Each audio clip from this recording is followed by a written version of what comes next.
Breaking inputs coming in और जयराम रमेश ने दरअसल एक ट्वीट किया है। उन्होंने सोशल मीडिया पर राजनीतिक बयान करते हुए एक राजनीतिक जंग की शुरुआत कर दी। As India remembers Mahatma Gandhi, political war over Bapu explodes, the Congress has now slammed the government, the current establishment on Gandhi Jayanti.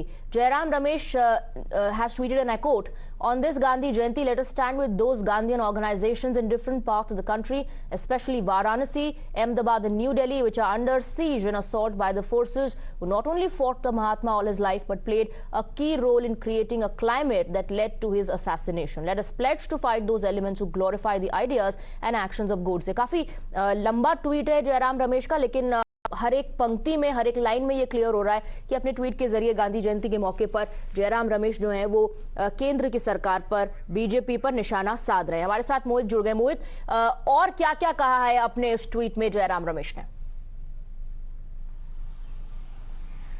देखिए स्वाति, आज का दिन जब महात्मा गांधी की बर्थ एनिवर्सरी है, प्रधानमंत्री नरेंद्र मोदी सुबह राजघाट गए। हमने देखा कि द्रौपदी मुर्मू और कांग्रेस के नेता भी राजघाट गए। पॉलिटिकल वॉर भी गांधी की लेगेसी को लेकर देखिए शुरू हो गई है।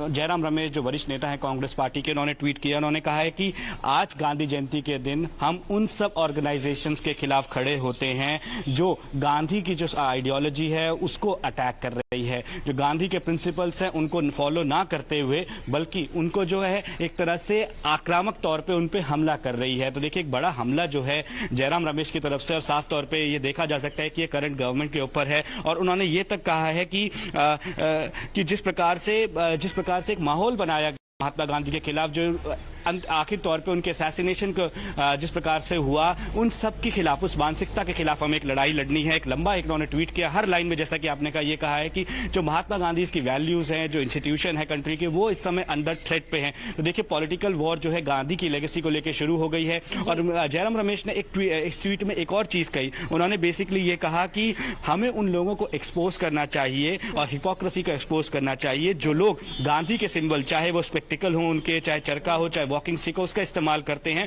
पर जो उनकी जो टीचिंग्स है उनको फॉलो नहीं करते हैं। तो क्लियरली हमारे साथ शिव्या भी जुड़ रही हैं। ट्वीट भी जरा लोगों को दिखाते हैं। जी शिव्या। जी, तो स्वाति, ना केवल जयराम रमेश पर कांग्रेस के कुछ और नेता जो हैं अब वो सामने आए हैं बीजेपी पर तंज कसते हुए।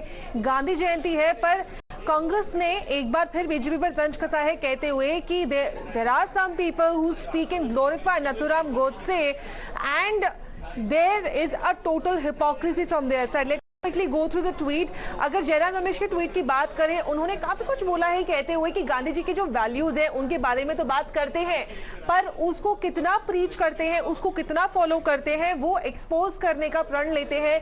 Late us pledge to fight those elements who glorify the ideas and actions of Godse. उनकी जो लेगेसी है महात्मा गांधी की, उनके ऊपर भी बात करी है, कहते हुए कि उनकी लेगेसी जो कि प्रेरणा है पूरे देश के लिए, पूरे संसार के लिए। बीजेपी उस चीज को आगे तो ले जाती है विश्व के आगे, पर वहीं पर जब फॉलो की बात आती है तो वो बिल्कुल नहीं करती है। सलमान असीस सोर्स का भी ट्वीट है, कहते हुए Mahatma Gandhi was murdered by a man who is revered by many in India's ruling establishment including a BJP minister and MP. They can bow before Gandhi statues a million times but we know who they really are.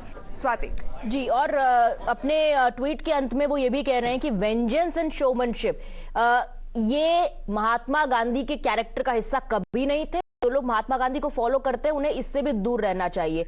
Mohit and Shivya, thank you very much for getting us those details. हम आपके पास लौटेंगे और updates के लिए। For the moment we are taking a very short break on the broadcast. आगे खबरें जारी रहेंगी।